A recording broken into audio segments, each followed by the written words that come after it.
Et salut, bienvenue les amis, ravi de vous retrouver pour ce Avanti Nissa, Avanti Defetista aussi. Hein, voilà, il faut le dire, contre Lyon, c'était pas fameux, c'était pas vraiment fameux. Mais on va me parler avec Sky et Bada. Salut les gars. Salut tout le monde. Bon, comment ça va les gars? Avanti Therapista même, non? Oui, Ah Therapista, ouais, ouais, c'est clair. là, suicidista aussi presque. Hein. Enfin, franchement, ça commence à être bien pesant quand même.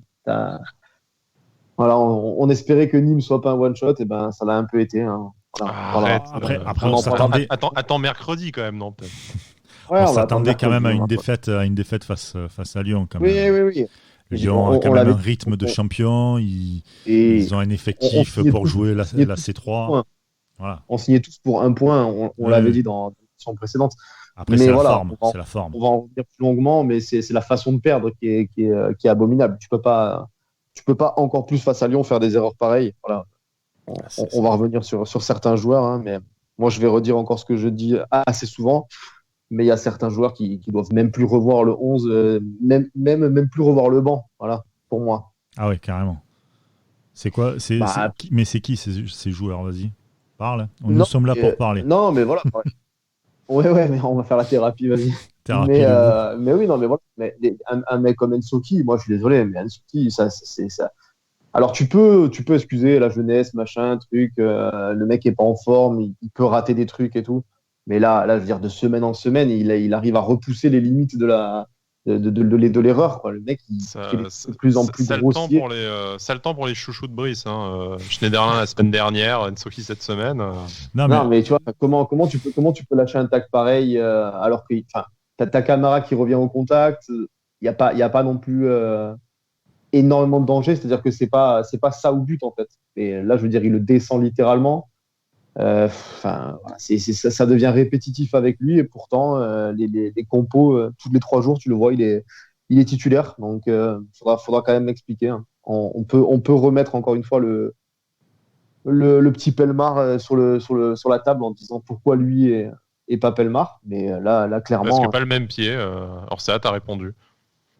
ouais, mais alors ça aussi, c'est Ah mais pareil. après, tu peux pas être réceptif à l'argument, mais bon, au moins déjà on a des explications, Ouais, ouais, au moins, il se cache pas, oui. ce qui change d'une certaine époque où tu n'avais aucune logique ni aucune explication en fait. Donc bon, voilà, là tu as une explication avec laquelle tu peux ne pas être d'accord. Bah, après oui, on peut tomber sur Ensoki. Bon, je pense que tout le monde s'en charge sur les réseaux sociaux entre hier soir et ce matin. Mais bon, enfin, des erreurs individuelles, c'est pas le seul à en avoir fait. oui. Oui, il a pas le niveau, il a pas eu depuis son arrivée, mais c'est pas le seul. Dire au bout d'un moment, une telle quantité d'erreurs de casting, le problème il vient de plus haut, quoi. C'est après, Ah oui, ça. on peut toujours faire le débat de oui, mais est-ce que ça valait la peine de virer Vieira? Bon, voilà, t'as certains qui se découvrent pro Vieira après Non, mais 3 mois à avoir tu- à s'être fait discret et tout, mais enfin, on peut aussi dire ce qu'il y a eu de positif dans le match, c'est-à-dire que tu as fait la première demi-heure, c'est peut-être ce qu'on a vu de plus beau cette saison et de plus accompli. Derrière, tu te fais complètement saborder par des erreurs individuelles, que ce soit Ensoki ou Boudaoui qui confirme son début de saison dégueulasse également. Mais, et même la deuxième mi-temps qui a été moins bonne, c'est à des années-lumière des deuxièmes périodes que tu as pu voir par exemple face à Rennes ou de la première période face à Nîmes. Donc oui, on a une équipe en progrès, mais qui a en fait tellement peu de certitude que les rares progrès que tu vois, ils compensent pas le niveau abyssal de certains et le manque total de cohérence de cet effectif surtout. quand tu parles de Vieira, j'ai l'impression, alors c'est vraiment qu'une impression, qu'en gros maintenant les joueurs, voilà, en tout cas c'est ma propre impression que les joueurs ont eu la peau ou la tête de Vieira, les supporters, tout qui tu veux, que maintenant les joueurs font un peu ce qu'ils veulent. C'est-à-dire qu'ils vont pas se remettre en question, il n'y a pas eu d'électrochoc, il n'y en aura pas, parce que l'électrochoc généralement ça arrive le premier match, allez peut-être même le deuxième max, il n'y en aura pas. Tu parlais de la mi-temps, ouais c'était une bonne mi-temps, mais derrière mon gars, si t'as pas un Benitez qui te sort 2-3 arrêts, t'as déjà 3-0 à la mi-temps, parce que même si tu joues bien, en face de toi, t'as ce que toi tu n'as pas, c'est-à-dire des attaquants et surtout un schéma de jeu, un circuit de passe qui est incisif. Parce que les mecs, quand ils commencent à vouloir attaquer... T'as la meilleure équipe du championnat en face de toi, Brice. Donc oui, bien sûr que si t'as pas un super gardien, tu peux prendre 3-0. Mais à la fois, ça, on l'a aussi dit face à des équipes merdiques cette saison. On l'a dit face à Monaco, on l'a dit face à Dijon, tu te les prends, les 3 buts et tout. Donc voilà, le progrès aussi, c'est que tu te dis pendant une mi-temps... ouais, t'as une peu tenue. Je vais pas dire que t'as fait jeu égal avec Lyon, enfin tu les as regardés dans les yeux, quoi. Moins les erreurs individuelles que t'as faites. Tu peux pas dire que dans le jeu t'es vraiment inférieur. Donc face à un Lyon qui ronronne, peut-être, tu vois, ça, bien sûr, mais bon, l'objectif cette année c'était pas de jouer le titre de toute façon. Si tu enlèves les erreurs individuelles de Nsoki, ce match peut-être que tu le perds 2-1 et tu le perds 2-1 au courage. Et est-ce que t'as le même bilan, tu vois, enfin c'est. Je pense pas. Moi là où vas-y. Non, je te disais là où tu vois on parle de choix de ça, d'Ursay. Je vais revenir toujours un peu sur la même chose, mais alors bien sûr, moi je vais être patient avec UCA. On l'a été pendant 2 saisons et demie avec Vieira, donc on va laisser un peu de temps pour mettre en place ce que veut mettre en place UCA. Mais quand tu vois encore, on en a parlé sur les premiers matchs d'UCA et encore hier on a 56% de possession de balle face à Lyon et un seul tir cadré, je crois, si je dis pas de bêtises. Donc voilà, encore une fois, tu as un jeu qui est complètement stéréotypé, complètement stérile. Par contre, ça, je suis désolé, t'as qu'un seul tir cadré, mais tu peux pas dire que t'as moins d'occasions qu'avant, quoi. T'en as même plus. T'as eu plus de situations dangereuses. Ça s'est pas concrétisé en tir parce que t'as aussi la défense de Lyon en face de toi. Tu vois, t'as pas n'importe qui. Mais la présence dans la surface, ça a rien à voir avec avant non plus, quoi. Non, mais ça. Encore une fois, je compare pas avec avant. Je veux juste parler de l'instant T. Je trouve que Urcea essaye pas de mettre autre chose en place quand tu vois que les trucs qui marchent pas. Encore une fois, on va le redire, avec ce système-là, avec ces 3 défenseurs-là, on a un jeu qui nous met beaucoup en danger. Alors, les erreurs individuelles, elles sont impardonnables, mais ton jeu te fait mettre énormément en danger. Tu as le ballon relativement souvent aux abords de ta surface, voire dans ta surface. Donc, forcément, tu t'ouvres à des conneries et à prendre des buts. Voilà, moi j'aimerais quand même que Ursay essaye de bouger ça. On a l'impression qu'il est lui aussi un peu figé dans ce système à 5 derrière. Et je suis pas sûr que, voilà, avec les blessés et avec les prestations de certains, notamment Nsoki, ses prestations répétées, je suis pas sûr que ce soit le meilleur système pour mettre les joueurs dans les meilleures conditions. Il faut essayer de les libérer un petit peu dans le jeu, notamment au milieu de terrain. On a certains joueurs qui sont capables de porter le ballon vers l'avant. Il faut qu'on essaye de se sortir de ce jeu où on se met en danger et aller plus vers l'avant, vraiment se lâcher, quoi. On a les joueurs pour quand même, je pense, faire mieux que ce qu'on voit actuellement. Mais on continue à se mettre. Brice l'a dit, hein, Brice, je sais que ça le rend fou, ça, ce jeu aux abords de la surface, là, jouer à la baballe avec le gardien. Mais clairement, ça, pour moi, il faut arrêter. Mais tu le vois en plus de ça, tu vois, tu essaies de jouer vraiment hyper bas et t'as des mecs comme, par exemple, Boudaoui qui te fait de la merde. Tu tends le bâton pour te faire battre face à des attaquants qui ont un niveau quand même européen. Je parle de Depay pour le coup, même Toko Ekambi, cela dit. Et les mecs, ça pardonne pas. Elle est là la différence. Quand tu vas jouer contre Angers, quand tu vas jouer contre Nîmes, j'allais dire Monaco, même pas, mais c'est pas si grave. Tu peux compenser ça, mais là, quand tu as des équipes en face de toi où c'est des rouleaux compresseurs devant, tu joues pas comme ça. Il te faut une intelligence de jeu, une intelligence de football que tu n'as pas. Le problème, c'est le manque d'intelligence de jeu de ces joueurs. C'est pas le système tactique. Et autant, je veux bien qu'on discute sur le côté de l'intérêt d'une défense à 3 avec les joueurs qu'on a aujourd'hui. Autant ce que disait Cédric sur le fait que on a pris le bouillon au milieu de terrain. Bon, si j'ai bien compris ce qu'il disait là dans l'émission, et de toute façon une discussion qu'on a eue en parallèle depuis hier soir. Dire, tu prends le bouillon au milieu de terrain face à un des meilleurs milieux de terrain d'Europe, on va pas se mentir, avec avec un Boudaoui cadavérique depuis le début de saison, et Thuram qui au demeurant fait pas un mauvais match, mais qui est un très jeune joueur. Je veux dire, il a fait un bon match Thuram quand même. Physiquement, il a été cuit en deuxième mi-temps, mais il a fait un bon match. Moi, je suis pas sûr que t'aies le même regard critique sur la défense à 3. Donc oui, c'est du football fiction. J'aime pas faire ça, mais pour illustrer mon propos, dire si tu as Schneiderlin, Lesmelou, Reine Adélaïde au milieu, est-ce qu'il t'arrive les mêmes merdes derrière ? Déjà, Alors, il t'arrive les mêmes merdes, il t'arrive les mêmes relances d'Ensoki, je suis d'accord. Après, est-ce que ton milieu de terrain prend autant la foudre avec un peu plus d'expérience et un peu plus de talent? Tu vois, est-ce qu'un Les Melou et un JRA t'auraient pas permis un peu de garder le ballon plus haut? Parce que là, on sait que Thuram, c'est un formidable, c'est un très bon récupérateur. Mais après, quand il va s'agir de relancer le jeu vers l'avant, c'est un peu compliqué. Ça aurait été le rôle de Boudaoui hier et on a vu le résultat. Lui, voilà, pareil, dans les efforts défensifs, ça a été un peu moins nul, mais pour le reste, ça a été catastrophique. Donc, je veux dire, est-ce que la défense hier n'a pas été aussi surexposée, déjà de par la qualité des Lyonnais, de leur milieu de terrain, et aussi par la faillite totale de nos milieux de terrain à essayer de remonter le ballon. Et par extension, et après je me tais, quand tu as ce milieu de terrain-là, si tu veux remonter le ballon, si tu ne le fais pas avec des latéraux très offensifs, et donc un système de défense à 3 défenseurs, comment tu le fais?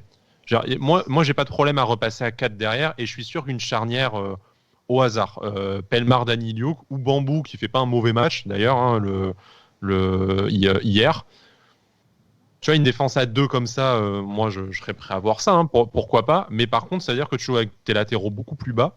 Est-ce que tu es toujours capable, vu notre dépendance au côté, ces deux joueurs de couloir qui te permettent aussi de recentrer tes milieux de terrain et d'avoir un Claude Maurice qui fait un mauvais match et un Ronny Lopez qui dans le profil sont plus à l'aise dans l'axe. Après, de là à faire un bon match, il y a un pas que je franchirais pas. Enfin, tu vois, c'est pas aussi simple que de repasser à 4 derrière pour moi le problème, parce que après, je pense que c'est ton animation offensive qui va en pâtir. Tu peux toujours laisser tes latéraux un peu plus avec de liberté offensive, mais si tu es à 3 au milieu, tu peux toujours te permettre, avec ton milieu de terrain, d'un peu couvrir les côtés. Là, à 2 au milieu, je connais pas beaucoup d'équipes qui jouent très très bien au ballon et qui surclassent leur adversaire en jouant qu'avec 2 joueurs au milieu de terrain. C'est compliqué quand même, surtout que on sait très bien que surtout ces deux-là. Surtout que physiquement, en plus, on sait qu'on a quand même un problème au niveau physique. On sait que nos joueurs, sur 90 minutes, ils les ont pas la plupart dans les jambes. Et en plus de ça, encore plus, tu l'as dit tout à l'heure, hein, face à une équipe lyonnaise où le milieu de terrain, c'est leur point fort. Hein, Guimarães, Paqueta, Aouar, c'est très, très, très fort. Mais en plus de ça, face à ce milieu de terrain-là, tu mets juste Thuram et Boudaoui, quoi. C'est hyper compliqué. Hier soir, tu n'as pas le choix. Hier soir, tu n'as pas le choix. Non, Ouais, t'as pas le choix. Oui, t'as pas le choix, mais tu peux quand même mettre un mec ou faire redescendre ACM et mettre un mec devant un peu plus. Hein. ACM, vu le match qu'il fait, est-ce que tu penses que dans le cœur du jeu, ça aurait été mieux, quoi? Enfin, bon. Et le problème, c'est que c'est pas des joueurs pour le cœur du jeu. On peut pas foudroyer ACM et dire qu'en fait tu veux le voir derrière. Tu sais très bien que tu l'aurais foudroyé quand même.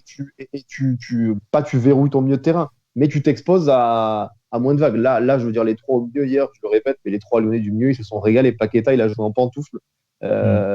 Guimarães comme tu dis, comme on le dit, quand tu as un Boudaoui comme ça qui est à l'image de sa saison, c'est-à-dire qui est cadavérique, Thuram qui a fait un bon match mais qui ne peut pas faire tout seul, hein. À la 60e, il était carbonisé. Je veux dire, tu peux pas faire ça. Hier, alors à la limite, Urcea, il a son truc en tête, il veut partir sur ça et tout. Mais en deuxième mi-temps, je pense qu'il aurait dû changer quand même quelque chose, notamment et aider le milieu de terrain pour pas. Je pense que ton 3e et ton 4e but, si peut-être tu modifies un peu ton système et que tu renforces ton milieu de terrain, je ne sais pas si tu les prends aussi facilement. Voilà. Le 4e, sûr que oui, hein, parce que c'est aussi une erreur individuelle. Le 3e, effectivement, peut-être que tu es moins à l'abordage. Ça, je veux bien te l'accorder. Le 3e est catastrophique à 2 buts. Le 3e but, laisse tomber. Le 3e, il est catastrophique parce que t'as pas mis le bus aussi, parce que t'es à 2-1 et t'essayes de revenir au score. Je veux dire, c'est aussi parce que t'as des intentions d'essayer de faire quelque chose. Ouais, mais tu n'as pas les joueurs. Tu n'as pas les joueurs pour monter aussi haut. Si t'as pas les joueurs pour. Brice, si t'as pas les joueurs pour essayer de battre, pour essayer de rejoindre au score Lyon, tu le joues pas le match. Ou alors, encore mieux, tu te plains pas d'avoir pris 4-1. Tu te dis, bon, merci les Lyonnais, de toute façon, on n'avait pas le choix. Non, on allait forcément se prendre une fessée. C'est qu'à un moment donné, quand tu vois, tu le sens, enfin, je suis dans le match, et puis même, tu le vois, Depay qui met une panenka. Déjà, normalement, le ballon d'après, dès qu'il touche un ballon, normalement, une panenka, mec. C'est une humiliation totale. Le penalty est magnifique. Hein. Moi, qui suis un fan de foot, pardon, je me suis régalé, tu vois. Je vois le Panenka, je me dis putain, respect quand même et tout. Mais après, tu te mets dans la tête d'un joueur de Nice. Il faisait ça Roll et tout, il faisait ça à l'époque de Roll et compagnie. À mon avis, l'action a pris, il perd la jambe. Tu te fais couper en deux. Et quand tu vois, par exemple, ne serait-ce que ce qu'ils ont voulu mettre en place, cette limite même nonchalance qu'ils avaient, parce qu'ils ont du talent. Ils ont du talent. Il n'y a rien à dire. Ça me casse le cul de le dire, parce que je suis Marseillais et je déteste Lyon, mais c'est une vérité. Ils ont du talent. Cette nonchalance qu'ils avaient et tout ça, tu le vois dans le match. Enfin, je veux dire, tu es acteur du match. Tu le vois que les mecs, en 2-3 touches de balle, ils t'éliminent un bloc entier. Et là, tu fais pareil. Et tout le monde est dans le camp adverse. T'as pas les joueurs rapides pour. T'es en deuxième mi-temps, donc t'es cramé. T'as Thuram qui se fait volatiliser la balle comme un enfant de 6 ans. C'est incroyable, ça aussi. Il faudra m'expliquer comment il a fait. Je comprends pas. Tu peux pas jouer comme ça. Tu peux pas. À un moment donné, oui, tu peux revenir au score en étant posé, tranquillement, tout ça, pas forcément faire le forcing et tout le monde à l'abordage de l'autre côté parce que, pas de problème. Mais par contre, t'avais ton camp adverse qui était seul, c'est Benitez qui a monté jusqu'au 22 ou 25 mètres. Voilà, il se fait humilier. Écoute, Brice, on sera pas d'accord sur le sujet. Moi, personnellement, je me sens pas la figure de dire aujourd'hui qu'on aurait dû avoir moins d'ambition dans le jeu après 2 ans et demi à en réclamer davantage. Ah non, c'est pas moins d'ambition. C'est pas moins d'ambition, c'est d'être plus intelligent. C'est d'être plus patient. C'est pas de l'ambition. Mais Brice, c'est une différence. Brice, plus intelligent. Alors l'intelligence, je veux bien croire que l'intelligence de jeu, pardon. Je veux bien croire que ça se travaille.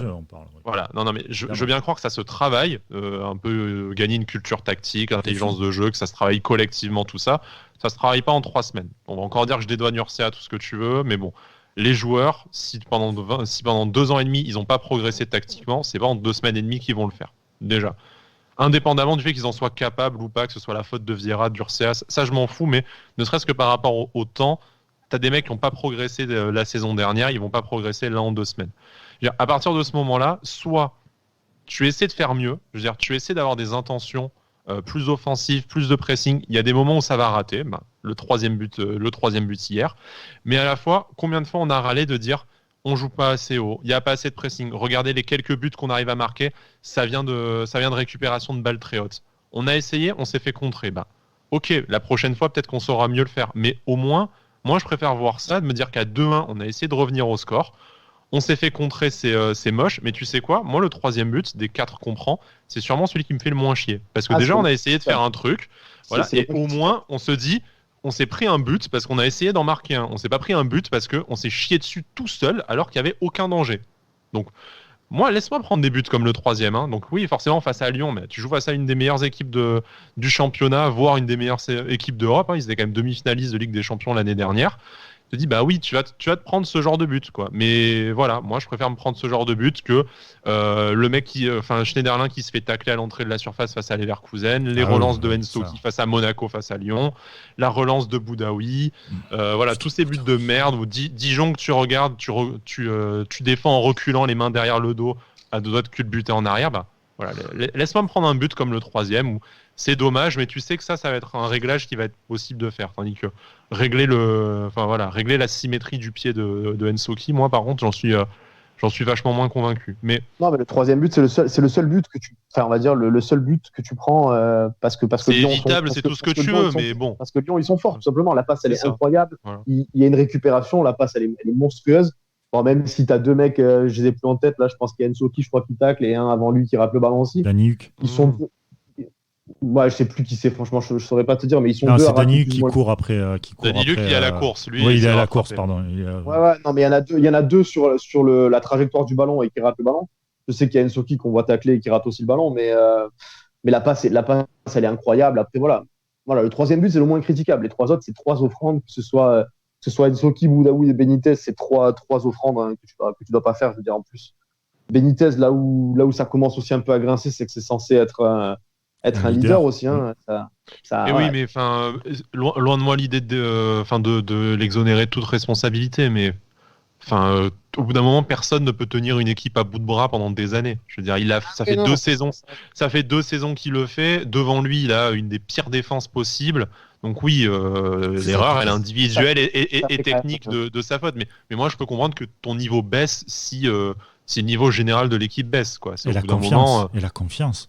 Parce voilà, que le poste de gardien, le mec il n'a est pas très confiance en important. sa Voilà, défense. c'est ça. Il n'a pas confiance en lui. Il n'a pas de concurrence. Bon, Cardi, on l'adore, mais il n'y a pas de concurrence sportivement. Donc bon, c'est. Ouais, Ouais, non, mais voilà. Mais là, on va revenir sur le niveau général de l'équipe. Je pense Hmm. que, voilà, je pense que on peut pas. Là, on a énuméré pas mal de joueurs quand même qui sont capables de faire des conneries monstrueuses. Je peux pas croire quand même que ce soit que de la malchance de recrutement, que du truc, que du machin. Il y a quand même un nombre d'erreurs de casting, notamment depuis l'arrivée de Vieira, hein. Je pense que quand même le Même duo. avant, hein. Ouais, même avant, mais bon, avant t'avais quand même Favre, la dernière saison, machin, un truc. Là depuis l'arrivée de Vieira et tout ce qui s'en est suivi au niveau du recrutement, à part peut-être deux, trois bons coups, un peu Gouiri, un peu Camara, un peu machin, il y a quand même une liste d'erreurs de casting et avec des montants qu'on a quand même rarement vus, hein. Voilà, c'est quand même, au bout d'un moment, il va falloir quand même en parler. Et là, cet hiver, je pense que le duo, il sera quand même. Bah, parlons-en, hein. Parce que Ah bon, bon. on peut continuer à parler du match, mais pour moi, il ressemble un peu à tous les autres. Bah, c'est Si ce ça. n'est, encore une fois, on est passé de un quart d'heure à bien jouer à une demi-heure, voire une mi-temps à très bien jouer. Donc, tu as des erreurs individuelles, mais on m'enlèvera pas de l'idée que, dans le jeu, cette équipe progresse, quoi. C'est insuffisant et il y a d'autres défauts que la production du jeu, Progrès, c'est que l'intelligence de jeu, la profondeur de l'effectif, tout ça dont on va parler.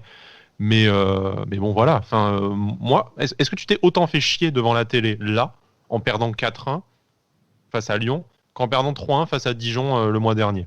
Ah non, en fait, c'est pas que je me suis fait chier. Moi, j'étais clairement énervé de voir des erreurs Ah non, mais pareilles. bien sûr qu'on est tous énervés, moi aussi. Je me suis pas dit, ah cool, j'ai vu un bon match de foot, quoi. Voilà, C'est, on je suis était, pas on était, masochiste encore. on était outrés de voir des trucs pareils. Les deux premiers cadeaux qu'on fait, je pense qu'on était tous outrés. Mais non, je me Mais suis tu as pas cru. fait chier. Mais oui, bien sûr, à 2-1, je l'ai dit sur Twitter. D'ailleurs, le but de Gouiri, il arrive au bon moment, juste avant la mi-temps. On sait que c'est des buts qui peuvent changer un peu quelque chose dans la tête. Bon, ça n'a pas changé grand-chose, mais dans l'intention, pour une fois, tu es revenu en deuxième mi-temps avec tout de suite l'envie d'essayer de revenir, quoi. Donc après, tu prends le 3-1, comme on l'a dit. Mais tu vois, par exemple, le match contre Rennes, tu es mené 1-0 à la mi-temps. Tu reviens en deuxième, tu es amorphe en fait. Pendant un quart d'heure, Rennes, il joue à la passe à 10 et tu fais rien. Là, ça a été différent. Là, j'ai vu Ouais, une et, équipe. et c'est pour ça que moi, je trouve que c'est des progrès. Et encore par rapport au match face à Nîmes, bah déjà, tu as fait une bien meilleure première mi-temps que face à Nîmes, sans compter l'adversaire. Et même voilà, était revenu avec des bonnes intentions. Donc ça passe face à Nîmes parce que c'est une équipe de cadavres. Ça passe pas face à Lyon parce que c'est potentiellement le futur champion. En tout cas, c'est une équipe amenée à jouer la Ligue des Champions. Bon, bah oui, oui. Tu râles et t'es en colère parce que t'as vu Ensoki Boudaoui faire 12 millions de fois ses relances. Donc individuellement, t'as envie de les secouer, les types. Tu te dis comment c'est possible, tout ça. Mais, euh, mais après, c'est pas des choses qui vont se régler c'est pas des choses qui vont se régler là d'ici mercredi face à Lorient. Donc moi, je suis à peu près sûr que des relances de merde face à Lorient, il y en aura. Bon, peut-être que par contre, Gurbic, c'est pas Kadewere ou Depay, donc ça passera. On fera peut-être notre victoire 2-0 et on finira l'année en soufflant un peu. Mais voilà, le problème, c'est que Lorient est en perte de confiance totale. Lorient n'a gagné qu'un seul match, ça a été contre Nîmes d'ailleurs. Enfin, qu'un seul match, je te parle. Le dernier match qu'ils ont gagné, c'était à l'extérieur d'ailleurs, 3-1 contre Reims, et c'était en octobre. Donc, si tu veux, ça remonte. Donc, il y a peut-être possibilité. Mais pour moi, le problème est comme on l'a dit plein de fois, hein, il y a possibilité. Je pense qu'on a le talent pour battre Lorient et pour battre pas mal d'équipes de Ligue 1. Le truc, c'est que si tu lâches des enfants en manque de confiance tout seul, bah, à part aller pleurer dans un coin, ils ne vont rien pouvoir te proposer de mieux. Ursa, il va leur apprendre à jouer un peu mieux au ballon. Donc ouais, effectivement, devant ta télé, tu vas t'emmerder un peu moins que ces 2 dernières années. Mais bon, si t'as pas un grand frère ou un papa pour remobiliser les troupes au premier coup sur la tête, typiquement ce qu'on a vu hier, comment tu vas... Enfin, tu reviendras pas, quoi. Et tu sauras pas gérer tes temps faibles et tout ça. Donc, le problème, c'est toujours le même. C'est qu'on a un effectif qui manque complètement de cohérence, qu'on s'est foiré, comme dit Bada, sur les derniers mercatos, enfin, notamment ceux de l'ère Vieira, que tu as mis des sommes folles sur des mecs qui ne t'apportent rien sportivement à court terme et en fait sont des prospects dans une vue de trading, parce que je vais pas refaire l'histoire, hein, mais il y a un ancien président de l'OGC Nice, quand il a lâché le mot trading, il s'est fait pourrir la gueule et ça lui a jamais été pardonné. Aujourd'hui, appelez ça comme vous voulez, ce qu'on fait, c'est du trading. Hein. Donc peut-être qu'on a la surface financière avec Ineos pour garder les joueurs un an ou deux de plus, mais ce qu'on fait, c'est ni plus ni moins que du trading. Oui, mais sauf le que football, la seule différence, c'est qu'on fait du mauvais trading, c'est-à-dire que... Non, quand même pas. Non, aujourd'hui à Nice, tu fais du mauvais trading. Tu achètes des mecs très chers et tu fais pas de plus-value. C'est du trading pourri. De toute façon, le bon trading, c'est ce que fait Lille. Bon, avec des dettes qui mettent le club en danger. Donc je vous dis pas que j'envie la situation de Lille, loin de là. Mais non, mais le football aujourd'hui, est valorisé. Le football aujourd'hui est un trading. Voilà, c'est tout. C'est du trading. Le marché actuel des joueurs. J'ai rien contre le trading. Je trouve pas que ce soit un gros mot. Je trouve même pas que c'est un gros mot. Et combien de fois on l'a dit que de toute façon, le seul modèle de développement pour un club comme Nice, c'est de faire des plus-values sur des joueurs qui t'apportent quelque chose sportivement 2-3 ans. Tu les vends plus cher, tu rachètes des meilleurs joueurs, et ainsi de suite. De toute façon, à part le top 5 européen, c'est le modèle de tous les clubs à certains niveaux. Enfin, le projet Red Bull dont on parle tout le temps, c'est pas différent de toute façon. Sauf que nous, on a acheté des joueurs très chers pour rien, en fait, pour pas les rendre. Quand tu fais autant d'erreurs de casting, le trading, tu te suicides, en fait. Hein. Des mecs comme Danilo, Ensoki, et Miziane et compagnie, j'en oublie, mais comment tu vas pouvoir faire rien que te rembourser sur ces mecs-là? Je sais pas comment c'est possible. En fait. Avec des ventes plus tard, ventes plus tard de Gouiri, de peut-être Lotomba, etc. Tu gagneras sur le terrain. Brice, un mec comme Gouiri, si jamais il fait plus aucune campagne européenne parce que le reste de ton équipe est merdique, que tu vas, bon j'exagère, un mec comme Gouiri, que tu joues le maintien ou que tu joues la Ligue des Champions, il a pas la même valeur, hein. Très loin de là. Je suis d'accord avec toi. Je suis d'accord avec toi. Néanmoins, il a quand même un talent. On en revient.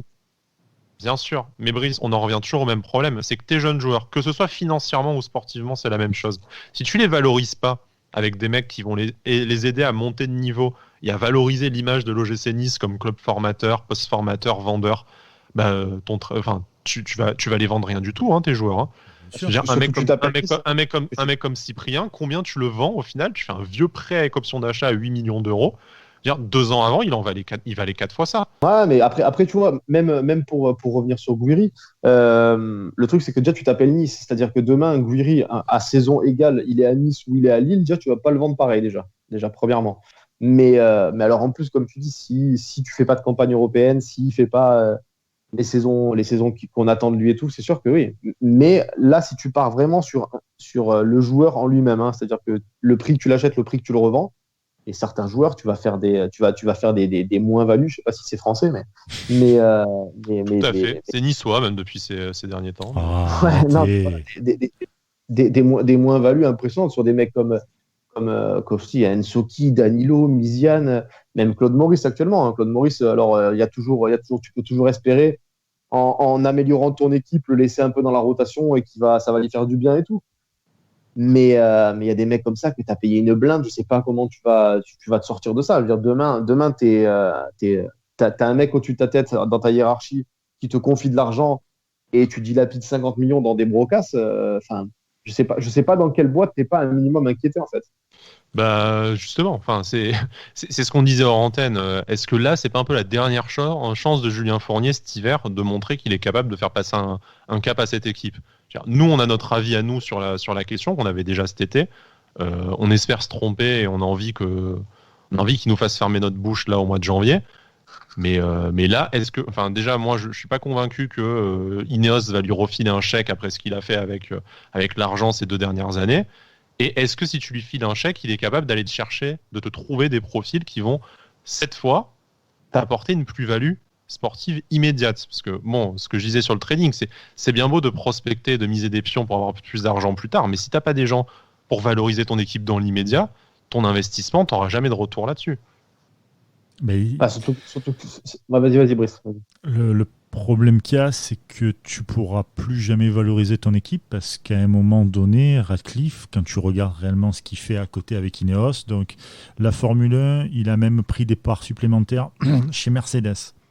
Et une écurie qui gagne. La voile, ça gagne. Le marathon, le cyclisme et tout, ça gagne. Donc là, tu vois que Nice, ça gagne pas.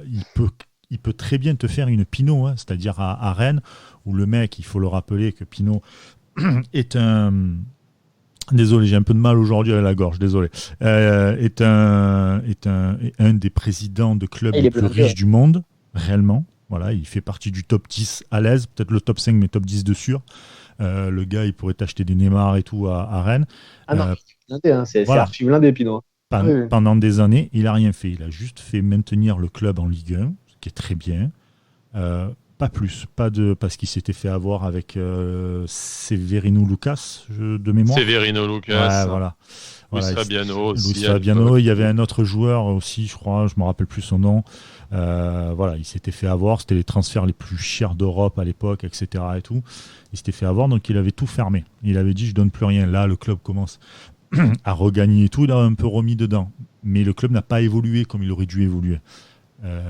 Aujourd'hui, avec la crise financière due au Covid, la crise financière aussi due à Mediapro et l'incertitude des droits télé, etc. et tout, t'es pas à l'abri que demain, ton Radcliffe, ils te disent, mais les gars, walou, vous vous démerdez. Je vous donne 0, ou alors je vous donne genre 10 ou 15 millions d'euros. Qu'est-ce que tu veux faire avec ça aujourd'hui ? Sincèrement, quand tu vois le marché anglais, quand tu vois le marché italien, etc., tu fais rien avec. Tu vas aller choper des joueurs en fin de contrat. Point. Là où je suis pas d'accord, c'est que Nice était aussi un club, et notamment avec Julien Fournier et Jean-Pierre River, dont on va pas retirer ce qu'ils ont fait de positif sportivement jusqu'à ces 2 dernières saisons. C'est aussi un club qui a très bien travaillé avec assez peu d'argent. Moi, je préfère vachement avoir je vais reparler du projet Red Bull et tout. Tu vois, ils claquent pas des sommes folles sur le marché sur les marchés des transferts. Je préfère qu'on mette de l'argent dans les structures, dans la formation, ce qui coûte déjà du pognon. Tu vois, donc c'est pas Radcliffe, il devrait quand même mettre la main à la poche. Je dis pas qu'on ferme tous les robinets. Dans le scouting, qu'on ait une politique sportive. Ok, t'achètes des jeunes, tu valorises ça avec des joueurs confirmés qui sont pas des génies, qui sont pas des mecs niveau Ligue des Champions, mais qui vont t'entraîner un groupe et te le faire progresser, cadrer, ce qu'on a fait avec Claude Puel et Lucien Favre, qui a marché certaines saisons, pas marché d'autres saisons. Après, ça c'est la glorieuse incertitude du sport, faut aussi l'accepter. Mais voilà, mais au moins un projet sportif cohérent. Je veux dire, là par contre, tu es dans un projet où ça n'a aucun sens sportivement d'empiler des jeunes joueurs, de leur lâcher un trentenaire de temps en temps, genre bon voilà, il y a 5 ans c'était Dante, maintenant on vous lâche Schneiderlin. Bon, tu peux toujours te poser la question sur les capacités de leadership de Schneiderlin, mais bon, le mec il arrive dans un traquenard aussi, le pauvre, donc on verra avec une équipe qui tourne mieux et puis il arrive seul dans une équipe d'enfants. On reproche un peu les mêmes choses à Schneiderlin qu'on reprochait à Dante avant sa blessure. Exactement. C'est-à-dire qu'il n'était pas assez capitaine, pas assez machin. Mais je veux dire, les mecs qui sont seuls dans une équipe d'enfants où il y a une connerie par match, quoi. Je veux dire, au bout d'un moment, les mecs ils doivent se dire, mais c'est bon. Pour moi, ils deviennent dépressifs, ils disent, où est-ce que je suis, tu vois. Dolberg, il a plus envie de jouer, donc je sais pas s'il est blessé ou pas vraiment blessé. Mais bon, quand il revient de blessure, tu vois qu'il est là, genre, allez-y, filez-moi mon chèque, mais moi, je cautionne pas vos conneries, quoi. Mais bien sûr que c'est parfaitement déprimant pour tout le monde, y compris les mecs qui sont sur le terrain. Donc, moi là où vraiment je commence à perdre patience, c'est que ça fait plusieurs années où on fait un peu cette erreur en prenant énormément de jeunes et pas assez de cadres. On savait qu'il y avait que Dante depuis 2-3 ans et qu'il fallait absolument recruter cet été des cadres. Dans une émission d'avant-saison où on a eu Vincent Ménéchini avec nous, il nous avait dit que le club avait vraiment pris conscience cette année qu'il nous fallait des mecs d'expérience, des leaders pour entourer tous ces jeunes joueurs et tout. Du coup, ils en ont pris un et ils en ont vendu 3. C'est super. La finalité, tu as pris Schneiderlin qui est trentenaire. Et après, derrière, tu peux dire quoi ? Ronny Lopez qui a un peu d'expérience, qui a 25-26 ans. Et surtout, t'as vendu RL, t'as vendu Cyprien. Bon, je vais pas dire que Tabézé est un cadre, mais c'est un joueur confirmé.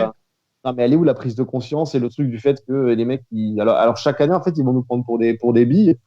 Je veux dire, là, on commence à voir un peu quelques noms. Bon, encore une fois, ça reste que des rumeurs. On n'en sait absolument rien sur le mercato d'hiver. Mais si tu vas encore nous chercher aussi bons qu'ils puissent être, mais des mecs de 21, 22 ans, c'est pas du tout le profil, quoi. Je préfère un mec qui sportivement peut-être va être moins bon ou qui va être plus limité qu'un autre, mais qui va t'apporter vraiment des trucs qui te manquent dans cette équipe, c'est-à-dire du leadership, de la grinta, de l'envie, voilà. Ce qu'on avait fait avec le recrutement de Paul Bass à l'époque, par exemple. Voilà, par exemple. Il y a beaucoup de profils, on en a cité comme ça, des joueurs qu'on aimerait voir arriver et qu'on a balancé un peu des noms comme ça en l'air. Mais je pense qu'il faut vraiment pas se tromper sur ce mercato d'hiver-là, parce que sinon, tu t'assois clairement sur le reste de ta saison. Alors, pour moi, le reste de la saison, il est foutu. Hein, de toute façon, tu n'iras rien jouer. Bon, peut-être parce que j'ai déjà zéro confiance dans ce mercato d'hiver où, à moins d'un coup de génie avec 3 prêts avec option d'achat, tu dépenses zéro et tu cibles vraiment parfaitement tes 3 joueurs. Mais même pas j'y crois, quoi, en vous disant ça. Pour moi, là, si la saison est un échec, qu'il n'y a pas une métamorphose de Ensoki, Claude Maurice, enfin, de l'équipe généralement et qu'on roule pas sur la Ligue 1 sur la phase retour, pour moi, il faut changer de direction sportive. Je veux dire, là, on a raté 2 mercatos d'été. Ça va, je pense que si on rate en plus le mercato d'hiver, il y a un moment donné, aujourd'hui, on a d'autres ambitions. Ou alors, on assume le fait que on n'a aucune ambition sportive. On arrête de nous dire le train Ineos, vous allez voir ce que vous allez voir et tout machin, quoi. On dit, écoutez, les gars, on est là pour valoriser des jeunes joueurs, donc de temps en temps ça va marcher comme Gouiri, de temps en temps ça va pas marcher comme Miziane. N'espérez rien sportivement à part une bonne surprise. Bon ok. Tu vois, au moins on saura, quoi. On arrêtera d'y croire et d'espérer, et puis c'est réglé. Ah, mais là, le coup Gouiri, il marche une fois sur 10, hein, quand tu fais le calcul, hein, sur le nombre de recrues que tu as pris, franchement. Alors bien sûr qu'on est très très content de Gouiri, mais voilà, c'est vraiment juste un coup d'éclat parmi 8 ou 9 mauvais coups et erreurs de casting, quoi. C'est ça qui est compliqué. Là, je pense que Radcliffe, dès le départ, lors de sa conférence de presse, quand ils sont arrivés et tout, eux aussi ne se sont pas cachés sur le fait qu'il fallait faire un peu de trading, qu'il fallait stabiliser le club comme ça et prendre de l'ampleur de cette façon. Mais encore une fois, comment tu veux valoriser tes jeunes joueurs en montrant ça, en faisant une équipe pareille, en étant complètement déséquilibré, parce que le manque de cadre, c'est déséquilibré complètement un effectif. Je veux dire, tu peux pas valoriser le moindre joueur, à moins que ce soit un crack absolu. On parlait de Gouiri, mais même Gouiri, il commence à avoir un peu des coups de moins bien. On l'a vu sur les derniers matchs, hein. Donc là, voilà, moi je le répète. C'est normal parce qu'il est jeune. Si au mercato, il est jeune, il est foufou. Oui, bien sûr. Voilà, bien sûr que c'est normal. Mais si tu prends pas 2-3 joueurs d'expérience, là, vraiment 2-3, hein, c'est même pas. Lors du dernier épisode, Brice, tu disais qu'il fallait 2 joueurs. On disait qu'on sûrement on allait avoir un défense central et pas plus. Mais là, clairement, avec ce qui se passe, même ce matin dans le journal d'aujourd'hui, on parle. Il y a du ménage à faire. Il y a des mecs peut-être à envoyer en prêt pour un peu les faire souffler et prendre et voir autre chose. Mais toi, il te faut clairement 2-3 joueurs d'expérience cet hiver, pour comme j'ai dit, pour sauver, même si c'est pas la saison, mais pour sauver un semblant de quelque chose en vue de l'année prochaine. Parce qu'en fait, à la limite, si t'as pas forcément beaucoup de leaders sur le terrain, mais que toi, en tant qu'entraîneur ou manager même, tu parlais très souvent de Red Bull là, dans le podcast, je pense à Rangnick, lui est un bâtisseur, il t'apprend, il est rigoureux, il est droit, il arrive à se faire entendre de ses joueurs et tout. Si tu regardes aussi les effectifs de Red Bull, il n'y a pas forcément que des leaders, il y a pas mal de jeunes, etc. Parce qu'on arrive à t'inculquer, à te cultiver au niveau de cette culture tactique, technique, tout ce que tu veux. Donc c'est pas si grave que ça si t'as un bon entraîneur. Mais on ne demande pas d'avoir une équipe qui a 30 ans de moyenne d'âge. Mais même dans des équipes très jeunes, tu as quand même toujours 2-3 mecs indéboulonnables. Qui n'ont pas 30 ans, mais qui en ont au moins 24, 25, enfin, c'est même pas une question d'âge, qui ont déjà un parcours et une bouteille. Une expérience. Voilà, tu prends JRA, il a quand même une expérience. Pour la Ligue 1. Dolberg, il avait une expérience. Tu vois, ce que tu disais, Cédric, sur les noms qu'on a eu dans le mercato, on a parlé de Hayer, du Celtic, il a que 22 ans, mais le mec, il a plus de 30 matchs de Coupe d'Europe, il a 9 sélections avec la Norvège.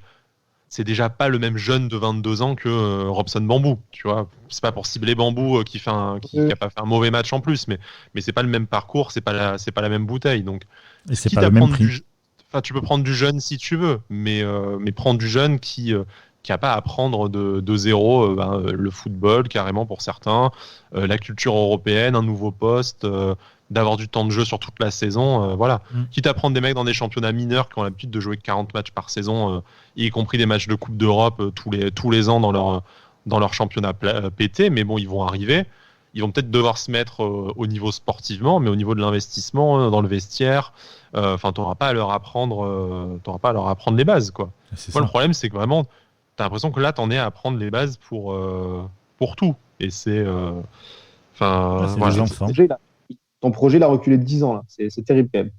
Tu as l'impression que tu as perdu un nombre d'années là avec des erreurs consécutives. C'est fou quand même.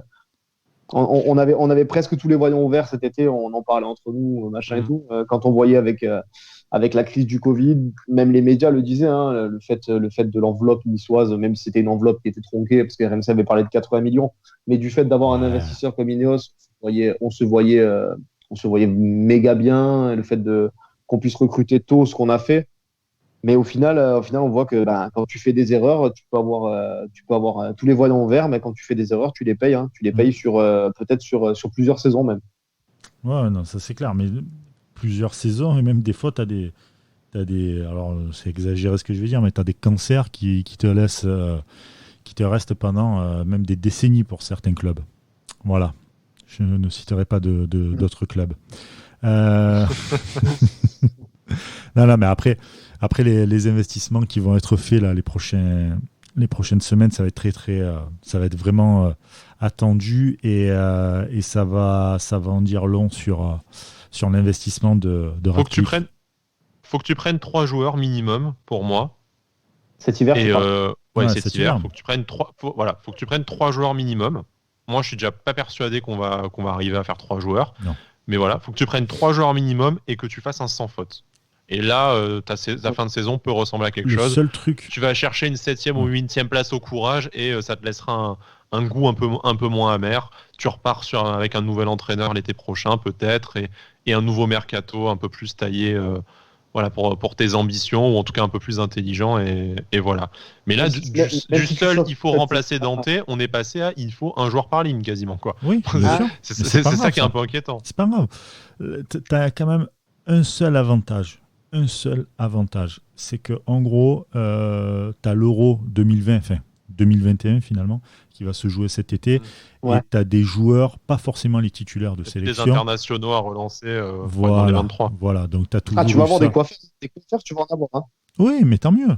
Mais ces coiffeurs-là, ils ont quand même une expérience, parce que eux, ils ont l'ambition et la mentalité de dire moi, il me faut ma place, je sais comment il faut me battre. Et à un moment donné, peut-être qu'il y en a qui vont vouloir se battre avec lui dans l'effectif. Il y en a d'autres qui vont être laissés de côté. Ça, à la fin de l'année, tu sais que ces mecs-là, hop, tu fais un joli papier cadeau. Allez, ça dégage, merci, au revoir, et terminé. Tu t'en fous. Mais tu as peut-être un coup à rattraper là-dessus. Je dis bien peut-être, parce que tu ne joues pas de Coupe d'Europe. Donc, il faut savoir ce que tes sélectionneurs t'ont dit, etc. et tout. Mais voilà, tu joues plus malheureusement de Coupe d'Europe, mais tu joues dans un championnat où, même si c'est compliqué, on a quand même cette année un championnat qui est extrêmement claqué, faut le dire. Hein. Je veux dire, tu fais 3-4 victoires d'affilée. Pour la moitié des sélections, qui sont qualifiées à l'Euro, la Ligue 1 c'est un championnat valorisant, tu vois. Oui, voilà. J'exagère parce que j'ai pas tous les qualifiés en tête, mais pour plein de pays mineurs qui produisent d'excellents joueurs, pense par exemple aux pays de l'Est ou aux pays nordiques. Mm-hmm. Tu vas jouer en France, ça te donne quand même une légitimité pour la sélection, même dans un club qui joue pas la Coupe d'Europe. Donc voilà, bien sûr que tu n'iras pas relancer un international espagnol, italien, anglais, tout ça. Tu vois, ça admettons. Mais tu peux parler d'un sans aller chercher très loin, mais on en a déjà parlé dans des mercatos précédents. Mais un mec comme Draxler, peut-être, qui peut t'apporter, tu vois. Il n'est pas très loin, il connaît le championnat, il parle français, il a de l'expérience.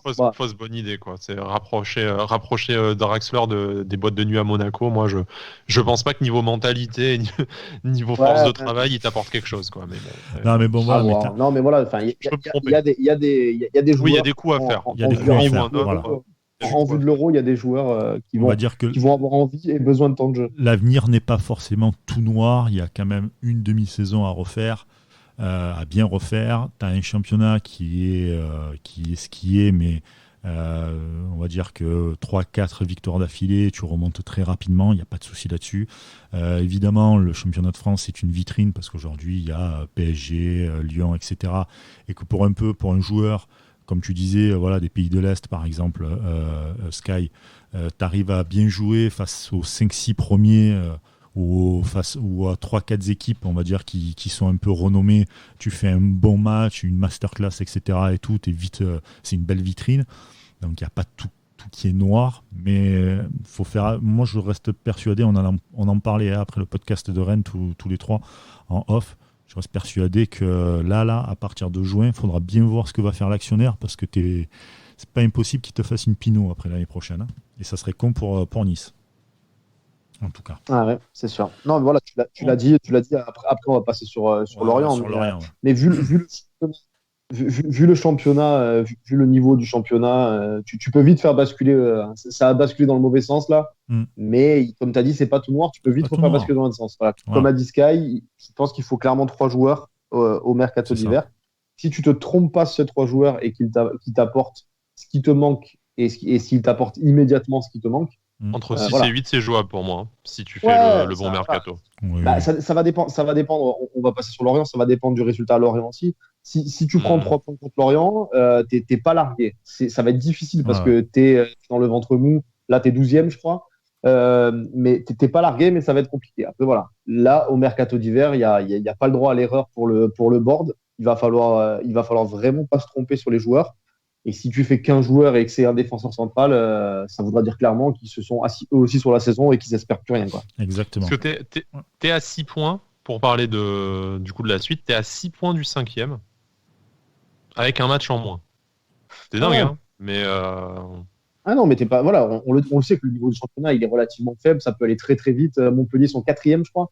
Du coup, ils ont fait match nul. Tu parlais de Montpellier, qui est 5e, là, du coup, avec 27 points. Tu as Monaco en a 26. Et toi, t'en as 21 avec un match en moins. Que t'as pas gagné, mais bon, pour dire, t'es à 5-6 points avec un match en moins. Donc, même si tu restes à 5-6 points en perdant ce match, à Marseille, bah, en fait, 6 points sur une demi-saison. Une demi-saison, en plus, qui est plus longue, parce que là, tu vas jouer la 17e journée et pas la 19e. Donc, tu as 2 matchs en plus sur la phase retour, là, enfin sur la partie suivante de la nouvelle année civile. Donc en fait, oui, rattraper 5-6 points, tu peux. Mais il faut juste pas qu'on nous recrute Srarfi et Obadi le 31 janvier, tu vois. Je dis pas qu'il faut que les 3 mecs soient là le 2 janvier, mais il faut rapidement qu'ils puissent jouer des matchs en janvier, quoi. Parce que si tu recrutes des mecs le 31, ça veut dire que tu auras flingué 5 journées déjà. Parce je pense qu'il y a au moins 5 journées dans le mois de janvier. Donc voilà, tu auras flingué encore 5 journées. Exactement 5 journées. On sent que le mec a préparé son émission. C'est beau, putain, quel professionnel. Voilà. Mais non, mais par exemple, tu vois, tu as 3 journées, le 20, le 24 et le 31. Donc si tu fais tes 3 recrues avant le 15, tu n'as raté que 2 matchs. Voilà, c'est ça. Non, mais c'est ça. C'est ce qu'il faut faire. Hein. Je pense qu'il faut au moins 2 recrues très rapidement. J'espère qu'ils ont bossé là-dessus mais il faut 2 recrues très très rapidement au mois de janvier. Le mercato ouvre le 2. Ce serait bien que la première semaine, tu aies déjà 2 mecs qui soient là, quoi. T'as un match le 6, un match le 10. S'il faut, t'arrives à aligner un mec le 10 et 2 mecs le 20, et puis c'est réglé, quoi. C'est réglé. Ouais, voilà.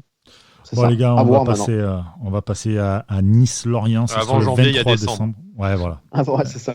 Très très belle phrase.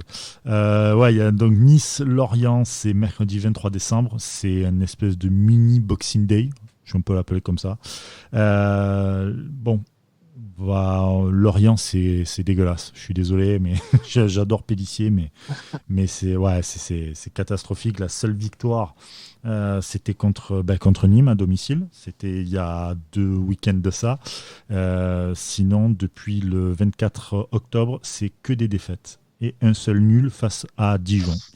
Même si Nice n'est pas forcément le Nice qu'on espère, etc., je pense que Nice peut taper Lorient. Réellement. Donc, je pense que je mettrais bien une petite victoire niçoise à 1,87. Alors, il y a un truc qui est juste quand même incroyable, c'est que Sky a quasiment les mêmes paris que moi. Ça ne s'est jamais vu dans l'histoire d'Avanti-Nissa. Voilà. C'est ça. C'est moi le pessimiste aujourd'hui. Oui, c'est toi le pessimiste. Toi, tu as mis quoi, toi? Ouais, alors je vais espérer évidemment qu'on gagne, mais on va récupérer, je crois, Schneiderlin. Schneiderlin qui était suspendu et Reine Adélaïde à cause de sa clause dans son prêt. Donc ça va faire du bien déjà. Mais je sais pas, je pense que Lorient, ils ont un peu le couteau entre les dents. Moi, je vois un match nul. Ça me fera pas plaisir, mais je vois un match nul côté à 3,45. Sachant que Lorient, en plus de leur série dégueulasse dont parlait Brice, je regarde un peu les derniers matchs, ça ne marque pas de but. Ça a collé 3-0 à Nîmes. Mais ça perd face à Paris, Angers, Montpellier, Lille, Nantes, ça fait match nul face à Dijon, ça perd face à l'OM, et après, donc t'es le 17 octobre et leur victoire face à Reims. Mais tous ces matchs-là, ils perdent ou ils font nul en ne marquant aucun but. Ouais. Donc, en plus d'avoir fait qu'une seule victoire sur toute cette série de matchs, et ça va trop loin pour que j'ai gardé le compte. Les mecs ne marquent même pas. Non, c'est. Je veux dire, à moins de faire un 0-0, je veux dire, si tu arrives à marquer 2 buts, c'est impossible de faire un match nul, quoi. Non, j'espère pas. Et on marque quasiment à tous les matchs, donc c'est pas notre défaut de marquer des buts. Tu récupères JRA en plus, qui est vachement important pour tes forces offensives. T'as la loi des anciens, Claude Maurice, il va marquer contre son ancienne équipe, tu vois. Et puis Ça marche avec lui, hein, donc ça peut marcher avec ACM. voilà. Non, mais bon, c'est pour ça que là, t'es vraiment face à un adversaire, mais qui est tellement faible que, oui, a priori, si t'arrives à marquer même ne serait-ce qu'un but, tu perds pas. Ouais. Et si tu te prends un but de Lorient, vraiment, c'est que même avec ta défense. Alors, faut savoir un truc, c'est que les 5 derniers matchs, sur les 5 derniers matchs, Nice a gagné 4 fois et c'était 2-1 à chaque fois. Ah, c'est une bonne stat, ça. Voilà. Ouais. Donc, Paris sportif, ça peut être. donc, Après, on est sur une série horrible à domicile aussi. Tu vois, je serais plus rassuré si c'était Lorient-Nice. Mais Ouais, on est sur 6 défaites d'affilée à domicile, à l'Alliance. ouais. Donc C'est bon. bien pourri, ça. En tout cas, Nice pour moi, pour Sky aussi, et match nul donc pour Bada. Les paris buteurs, comme mon cher ami Sky, ACM, je le vois marquer. Donc je pense qu'il y aura. Moi, je vois pas de buteur, moi. Moi, je vois 0-0, tu vois. Ouais, voilà. J'ai pas mis de score exact après dans le fun bet. J'en parlerai après. Mais je vois pas de buteur, ouais. Comme tu as dit, Lorient, il marque très peu. Nous, sous URCA, on a retrouvé un peu, enfin, à part contre Lyon, mais on a retrouvé un peu de sérénité défensive et on marque très peu avec URCA. Donc voilà, je vois un 0-0, je vois pas de buteur, perso. Très bien, écoute. Moi, je vois pour la cote intense avec nos amis BetClick, notre partenaire. D'ailleurs, restez jusqu'à la fin du podcast parce qu'on a un petit truc à vous annoncer. Je vois le 2-1 qui est coté à 7,20. Autant te dire qu'on va se mettre bien pour Noël. Moi, c'est 2-0 à 7,40 du coup. Ah écoute. Putain, c'est moi qui ai fait l'écureuil. Putain, c'est moi qui ai la plus grosse cote du jour, n'empêche. Je veux dire, putain, moi j'ai fait l'écureuil, j'ai la cote à plus de 3, j'ai sorti une cote à 4. On sent que c'est la fin de l'année, que vous attendez les étrennes, quand même. Exactement. C'est ça. On est un peu là-dedans. Moi j'ai mis nul à la mi-temps et nul à la fin du match. Donc c'est vrai que moi je suis pas hyper optimiste quand même. Hein. Ça fait un peu raquer, mais comme je vois un 0-0, ça coïncide bien. Ouais. Nul à la mi-temps, nul à la fin du match, coté à 4,12. Bon, comment on disait sur le forum à l'époque? Ils sont nuls, on est nuls, match nul, c'est ça? C'est ça, c'est exactement ça. Je crois que je vais couper l'enregistrement là maintenant. Merci. C'est bien résumé. Le mot de la fin. Bon, le mot de la fin, pas tout à fait, puisque je vous rappelle qu'avec notre partenaire BetClick, vous le savez, donc on vous fait les paris sportifs, etc. On vous a promis des cadeaux. Les cadeaux arrivent. On voulait les faire un peu plus tôt, puis après on s'est dit avec BetClick, putain, mais non, attends, il y a Noël, le Boxing Day français, etc. Donc le 23, il y aura 2 trucs à gagner. Premier truc à gagner, des free bets. Ça va être très simple. On va faire un tweet. Dans ce tweet-là, donc avec les paris sportifs, comme on fait d'habitude, dans ce tweet-là, il faudra mettre le score exact. Voilà, le score exact du match Nice-Lorient. Et ceux qui auront le bon score seront tirés au sort par nos amis de chez BetClick. Donc voilà, ça c'est des free bets donc à choper pour vous. Et puis le maillot de foot aussi à gagner. Le maillot de foot, rien de plus simple. Il y aura donc à jouer dans les prochains jours. On vous dira comment jouer. Maillot de l'OGC Nice à gagner. On vous fera gagner soit le maillot classique avec les bandes rouges et noires, soit l'extérieur ou le 3e maillot. Ça sera à vous de choisir. Il n'y a pas de souci là-dessus, les amis. Nous, on vous offrira ça. C'est Noël. On a quand même passé tous une année de merde, voilà, avec le Covid, etc. Là, les résultats, je vous raconte même pas. C'est bon, on en a parlé pendant presque 1 heure. Donc voilà, quelques petits cadeaux pour vous. Ça fait bien plaisir. Donc maillot de foot à gagner et aussi des free bets, pardon. J'ai beaucoup de mal aujourd'hui. Je suis KO. Donc voilà, c'est pour vous remercier aussi de toute cette audience que vous nous faites, de nous écouter, d'être là avec nous, parmi nous. Donc merci à vous en tout cas. Les amis Skybada, merci beaucoup. Merci. Et de rien, merci comme d'habitude. On va aller se mettre devant un petit Lorient-Rennes pour passer ce dimanche pluvieux. Avec un petit Prinaman. Voilà. Un petit Est-ce que tu veux que je t'appelle enfin, que je te fasse du bignou? Tu peux me dire. Va te shooter au sirop pour que tu arrives à assurer l'émission mercredi. Ouais. Du coup, émission mercredi soir aussi, parce qu'on n'a pas envie on n'a pas envie de faire Noël avec vous. C'est pas contre vous, mais on a des familles quand même. Voilà. Donc, soit exceptionnel mercredi. C'est ça, exactement. Bon, les amis, merci beaucoup. En tout cas, on se dit à très vite. D'ici là, portez-vous bien. Bonne journée, bonne soirée. Peu importe quand vous nous écoutez. Mais voilà, bon moment avec vous et avec nous. Merci beaucoup. Ciao.